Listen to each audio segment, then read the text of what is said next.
परिचय। माँ, उस विशाल पहिए को देखो, वह गतिशील है। हाँ, वो विशाल पहिया गतिमान है। गति क्या होती है माँ? गति भौतिक विज्ञान का एक महत्वपूर्ण अध्याय है। इस संसार में हर चीज गतिशील है। वो कैसे? हालांकि वो बहुत कम और बहुत धीरे धीरे गतिमान हो सकती है, लेकिन हर चीज गतिशील होती है। लेकिन मैं तो गतिशील नहीं हूँ। यद्यपि तुम खड़े हुए प्रतीत होते हो, लेकिन पृथ्वी सूर्य के चारों तरफ घूम रही है और सूर्य हमारी आकाश गंगा के चारों तरफ घूम रहा है। गति कभी नहीं रुकती। माँ, मैं गति के बारे में और अधिक जानना चाहता हूँ। कृपया मुझे बताओ। ठीक है, चलो पहले घर चलते हैं, फिर मैं तुम्हें गति के बारे में बताऊंगी। उद्देश्य। इस पाठ के अंत में आप निम्न करने में सक्षम हो जाएंगे: गति को परिभाषित करना, सरल रेखीय गति का वर्णन करना, एक समान गति तथा असमान गति को समझना, चाल की गणना करना, वेग को परिभाषित तथा गणना करना, त्वरण को परिभाषित करना, गति के ग्राफीय प्रदर्शन को समझना, एक समान वृत्तीय गति का वर्णन करना। गति को समझना। गति दर्शक की स्थिति पर निर्भर करती है। उदाहरण के लिए हम देख सकते हैं कि एक वाहन धरातल के सापेक्ष गति में है। विभिन्न दर्शक किसी वस्तु की गति को अपने अनुसार देख पाते हैं। या फिर हम कह सकते हैं, अगर कोई वस्तु गतिमान है तो उसकी स्थिति दर्शक के सापेक्ष परिवर्तित होती है। एक घूमती कुर्सी, एक झूला, एक उछलती गेंद गतिशील वस्तुओं के उदाहरण हैं। पृथ्वी का सूर्य के चारों तरफ अपनी कक्षा में घूमना भी गति कहलाता है। सरल रेखीय गति। हमारे संसार में हर चीज गतिमान है, यहां तक कि स्थिर वस्तुएं, जैसे कि हमारा घर भी सूर्य या और तारों के सापेक्ष गति में है। गति पूर्णतः ऊर्ध्वाधर, जैसे कि एक गिरता हुआ पत्थर, पूर्णतः क्षैतिज, जैसे कार का राजमार्ग पर चलना, या तिरछी, जैसे एक हवाई जहाज का रनवे पर एक कोण पर उड़ान भरना होती हैं। किंतु ये एक सरल रेखा में होना चाहिए। जब हम भौतिक विज्ञान में किसी वस्तु की स्थिति को ज्ञात करने की कोशिश करते हैं, तब हम उसकी स्थिति को किसी निर्देश बिंदु से निर्धारित करते हैं। इस बिंदु को मूल बिंदु कहते हैं, जो कि अक्ष का शून्य बिंदु होता है, एक्स, वाई या जेड। हम किसी वस्तु की स्थिति का अंकीय प्रदर्शन उसको निर्देश बिंदु के धनात्मक दिशा या ऋणात्मक दिशा में रखकर करते हैं। उदाहरण के लिए एक कण को x बराबर 10 मीटर रखते हैं। यह कण x अक्ष के मूल बिंदु से 10 मीटर दूर स्थित होगा। जैसा कि तुमने पाया कि वस्तु की स्थिति को लंबाई की किसी मात्रक से मापा जाता है, हम यहां उदाहरण के तौर पर मीटर को मात्रक लेंगे। यहां वस्तु द्वारा तय की गई दूरी 10 मीटर है। किसी वस्तु की दूरी को निर्धारित करने के लिए हमें केवल अंकीय मान की आवश्यकता होती है, न कि उसकी गति और दिशा की। किसी भौतिक राशि का अंकीय मान उसका परिमाण होता है। वस्तु की प्रारंभिक एवं अंतिम स्थिति के बीच की न्यूनतम दूरी को वस्तु का विस्थापन कहते हैं। एक समान गति तथा असमान गति। एक समान गति तथा असमान गति को समझने के लिए एक उदाहरण लेते हैं। इस सारणी यानी तालिका को देखो। यह कार ए द्वारा तय की गई दूरी है। माना कि 0 सेकंड में ये 0 मीटर दूरी तय करती है। 5 सेकंड में ये 10 मीटर तय करती है। 10 सेकंड में ये 20 मीटर दूरी तय करती है, इत्यादि। या हम कह सकते हैं कि हर 5 सेकंड में कार 10 मीटर दूरी तय करती है, क्योंकि ये समान समय अंतराल में समान दूरी तय करती है, तो उसकी गति को एक समान गति कहते हैं। अब कार बी को देखो। कार बी 5 सेकंड में 5 मीटर दूरी तय करती है। 10 सेकंड में ये 15 मीटर दूरी तय करती है। 15 सेकंड में ये 20 मीटर दूरी तय करती है। हमने देखा कि कार बी समान समय अंतराल में समान दूरी तय नहीं करती, तो उसकी गति को असमान गति कहते हैं। चाल। क्या तुम विभिन्न चाल से चल रही दो समान वस्तुओं में अंतर बता सकते हो? जैसा कि हम सब जानते हैं कि समान समय में वो वस्तु अधिक दूर जाती है जो कि तेज चलती है या तेज चाल से चलती है, बजाय उस वस्तु के जो धीरे चलती है। चाल में दूरी एवं समय दोनों साथ साथ होते हैं। तेज का मतलब या तो दूर, ज्यादा दूरी, या जल्दी यानी कम समय से होता है। किसी वस्तु की चाल को दुगना करने का मतलब होता है कि समान समय में दुगनी दूरी तय करना। किसी वस्तु की चाल को दुगना करने का मतलब निर्धारित दूरी के लिए आवश्यक समय को आधा करना भी होता है। वस्तु द्वारा इकाई समय में तय की गई दूरी के उपयोग से उस वस्तु की गति की दर प्राप्त की जा सकती है। चाल का मात्रक मीटर प्रति सेकंड होता है। इसे इस चिन्ह द्वारा प्रदर्शित किया जाता है। अधिकतर अवस्थाओं में वस्तुएं असमान गति में होती हैं, इसलिए हम उन वस्तुओं की गति की दर को उनकी औसत चाल के रूप में व्यक्त करते हैं। वस्तु की औसत चाल उसके द्वारा तय की गई कुल दूरी को कुल समय अवधि से भाग देकर प्राप्त की जा सकती है। यदि एक वस्तु t समय में s दूरी तय करती है तो इसकी चाल v बराबर s/t होगी। दिशा के साथ चाल। एक निश्चित दिशा में चाल को वेग कहते हैं। किसी वस्तु की चाल व्यक्त करती है कि वह कितनी गति से चल रही है, जबकि वेग वस्तु की चाल एवं दिशा दोनों को दर्शाता है। एक समान वेग के लिए वस्तु को नियत चाल से निश्चित दिशा में चलना चाहिए। इसकी गणना औसत चाल की गणना के समान ही होती है। औसत वेग को प्रारंभिक वेग और अंतिम वेग के अंकगणितीय माध्य के द्वारा प्राप्त किया जा सकता है। औसत वेग बराबर प्रारंभिक वेग जमा अंतिम वेग बटे 2। गणितीय रूप में v/a v बराबर u जमा v बटे में 2, जहां v/a v औसत वेग है, u प्रारंभिक वेग है तथा v वस्तु का अंतिम वेग है। चाल तथा वेग दोनों का मात्रक समान अर्थात मीटर प्रति सेकंड होता है।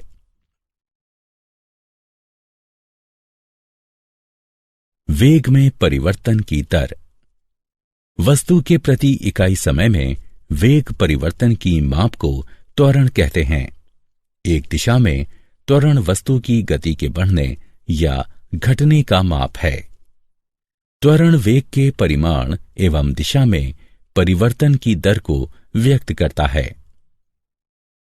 त्वरण का मात्रक मीटर प्रति वर्ग सेकंड है। वस्तु के प्रति इकाई समय में वेग परिवर्तन की माप है, अर्थात त्वरण समय अवधि में वेग परिवर्तन के बराबर होता है। यदि एक वस्तु का वेग प्रारंभिक वेग u से t समय में बदलकर v हो जाता है तो त्वरण a निम्न होगा, a बराबर v घटा u बटे में t। एक समान या नियत परिमाण वाले त्वरण एक प्रकार की गति होती है जिसमें इसका वेग समान समय अंतराल में समान रूप से बदलता है। दूसरी ओर यदि एक वस्तु का वेग असमान रूप से बदलता है तो वो असमान त्वरण से चलती है।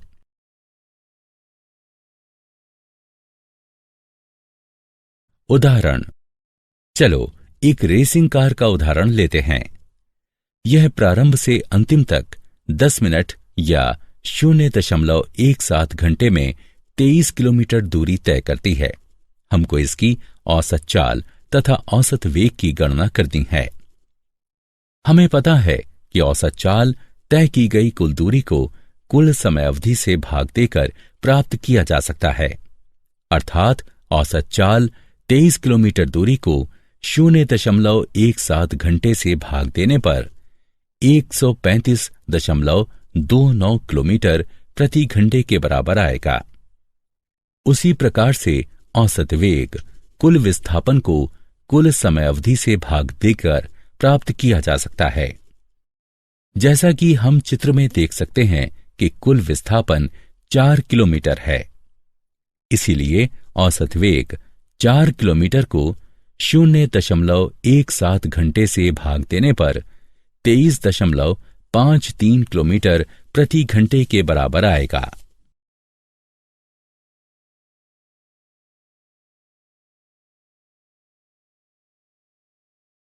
गति का ग्राफीय प्रदर्शन।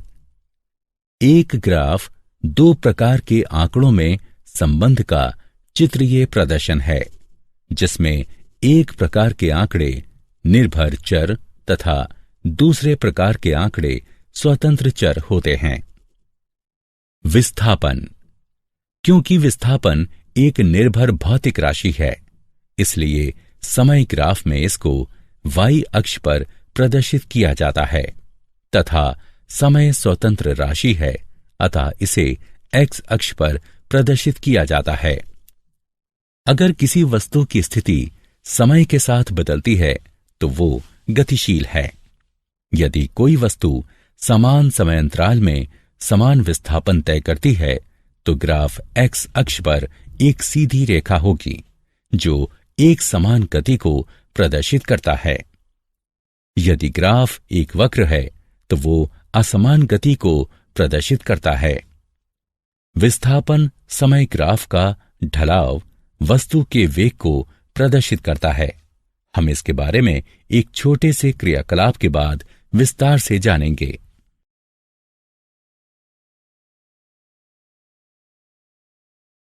दूरी समय ग्राफ। दूरी समय ग्राफ के द्वारा हम गति के बारे में काफी अध्ययन कर सकते हैं। चलो अक्षों को देखते हैं। समय हमेशा x अक्ष पर यानी ग्राफ के निचले हिस्से पर अंकित किया जाता है।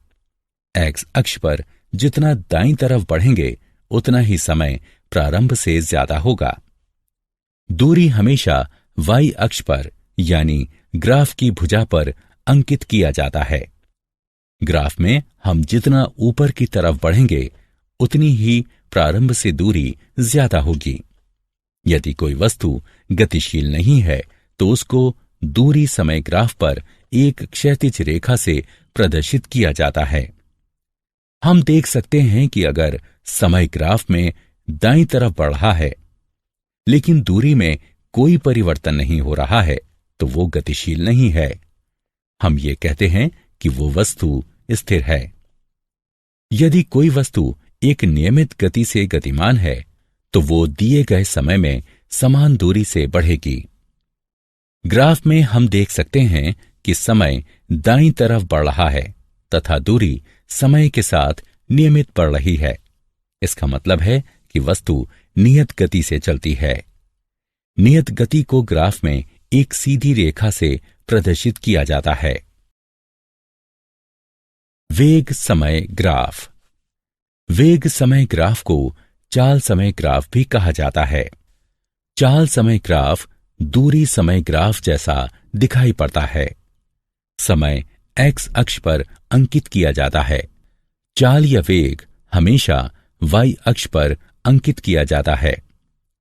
चाल समय ग्राफ पर एक सरल क्षैतिज रेखा दर्शाती है कि चाल नियत है, अर्थात ये समय के साथ बदल नहीं रही है।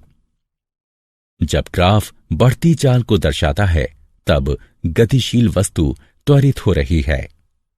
जब ग्राफ घटती चाल को दर्शाता है तब गतिशील वस्तु मंदित हो रही है। यह वस्तु के असमान त्वरित गति का वेग समय ग्राफ है। ग्राफीय विधि से गति के समीकरण। गति के 3 समीकरण निम्नलिखित हैं। v बराबर u जमा at, s बराबर ut जमा 1/2 at वर्ग, 2as बराबर v का वर्ग घटा u का वर्ग, जहां u वस्तु का प्रारंभिक वेग है जो कि t समय के लिए एक समान त्वरण a से चलती है।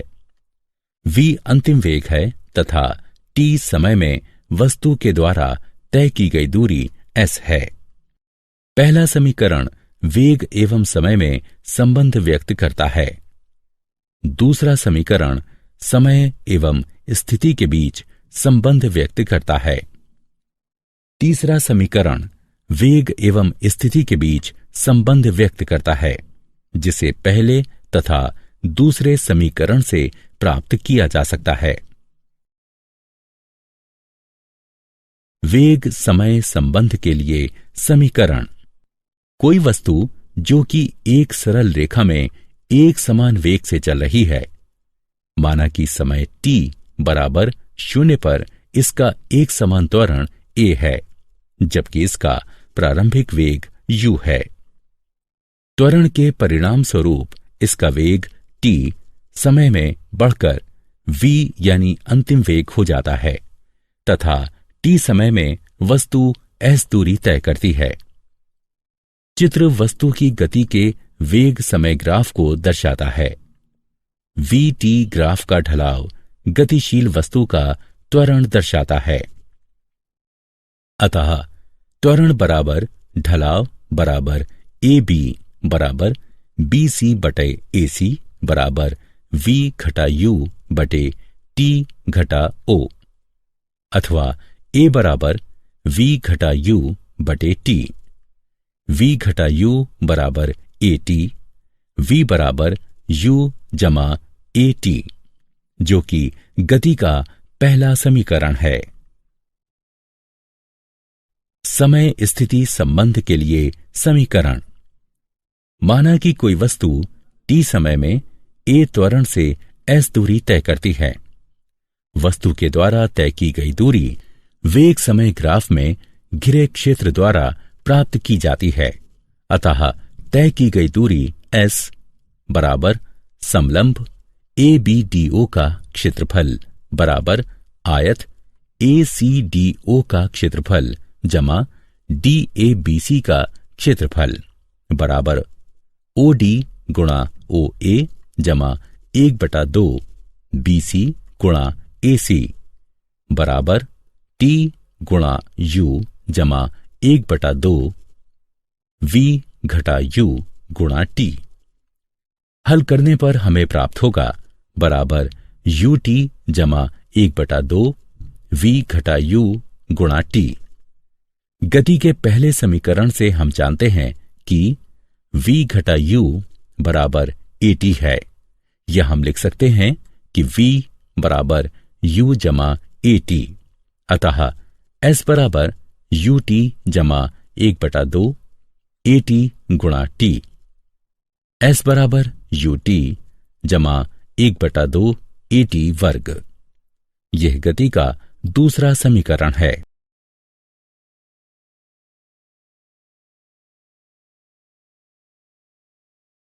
वेग स्थिति संबंध के लिए समीकरण। गति का तीसरा समीकरण इन पहले 2 समीकरणों से प्राप्त करेंगे। वेग समय ग्राफ से तय की गई दूरी s बराबर समलंब OABD का क्षेत्रफल बराबर 1/2 B1 जमा B2 गुणा h बराबर 1/2 OA जमा BD गुणा AC। OA बराबर U, बी डी बराबर वी और ए सी बराबर टी रखने पर हम पाते हैं एस बराबर 1/2 यू जमा वी गुणा टी। समीकरण 1। लेकिन जैसा कि हम जानते हैं कि ए बराबर वी जमा यू बटे टी, अर्थात टी बराबर वी घटा यू बटे ए। टी का दिया हुआ मान दिए गए समीकरण 1 में रखने पर हम पाते हैं वी वर्ग माइनस यू वर्ग बराबर 2as, 2as बराबर वी जमा यू वी घटा यू। सूत्र ए वर्ग घटा बी वर्ग बराबर ए जमा बी ए घटा बी का उपयोग करके हम पाते हैं वी जमा यू वी घटा यू बराबर 2as। वी वर्ग घटा यू वर्ग बराबर 2as। यह गति का तीसरा समीकरण है। एक समान वृत्तीय गति। किसी वस्तु का एक वृत्तीय पथ पर एक समान चाल से घूमने को एक समान वृत्तीय गति कहते हैं। वस्तु की घूर्णन अक्ष से दूरी हमेशा एक समान रहती है।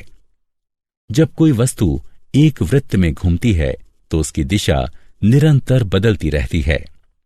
हिंडोला एक समान वृत्तीय गति का एक उदाहरण है। उपग्रह जैसे कि कृत्रिम उपग्रह या चंद्रमा जो पृथ्वी की कक्षा में घूम रहे हैं, उनकी गति एक समान वृत्तीय गति जैसी है। ग्रह जो सूर्य की कक्षा में घूम रहे हैं, उनकी गति एक समान वृत्तीय गति जैसी है। क्या आप जानते हैं सर आइजैक न्यूटन सदी के सबसे प्रभावी वैज्ञानिकों में से एक हैं। उन्होंने बहुत सारे सिद्धांत दिए हैं तथा बहुत सारे क्षेत्रों जैसे कि भौतिकी, गणित तथा दर्शन में महत्वपूर्ण योगदान दिया है। इंग्लैंड में पैदा हुए सर आइजैक न्यूटन बहुत प्रभावी भौतिक शास्त्री, गणितज्ञ, दार्शनिक, रसायनविद तथा ब्रह्मज्ञानी थे। न्यूटन की गति के 3 नियम वस्तु की गति पर लगने वाले बल से संबंधित हैं। जॉन्स केपलर ने खगोल के क्षेत्र में अपने अद्भुत कार्य से 17वीं सदी में विज्ञान में क्रांति लाने में योगदान दिया।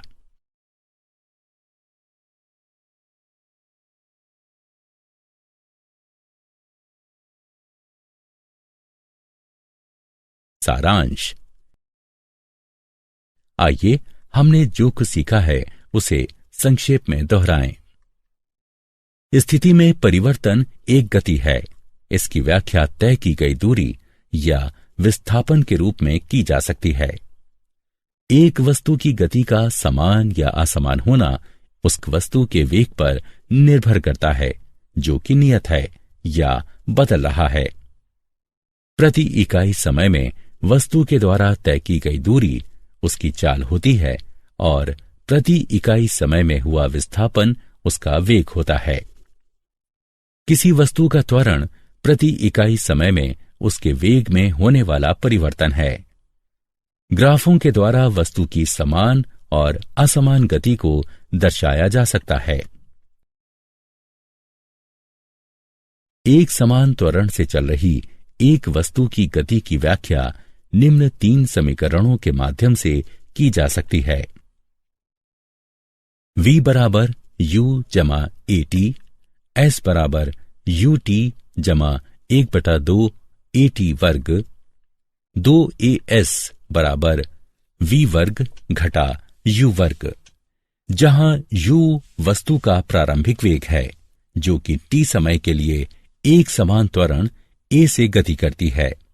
इसका अंतिम वेग v है और t समय में तय की गई दूरी s है।